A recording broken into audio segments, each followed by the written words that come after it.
Hello friends, આ છે મારા પપ્પાની બીજી વાડી. તો આમાં જો ગુવાર વાવેલો છે એને અહીંયા ભીંડો છે.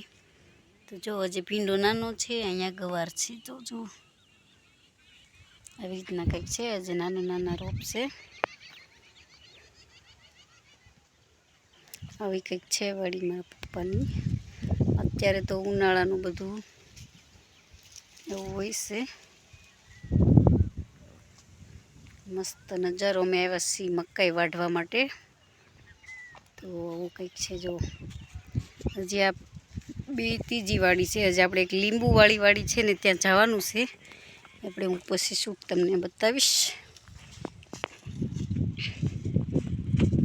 હેલો ફ્રેન્ડ્સ, કેમ છો? બધા મજામાં? બધાની જય શ્રી કૃષ્ણ, જય હિન્દ, જય ભારત. તમારા બધાનો પરિવાર સુખ શાંતિ ભગવાનની પ્રાર્થના. અને અહીંયા વાડી છે મારા મમ્મી મકાઈ. તો તમે જોઈ શકો છો. તો મારા બા છે એ વાડે છે મકાઈ ને આ ફુલાવર કંઈક છે.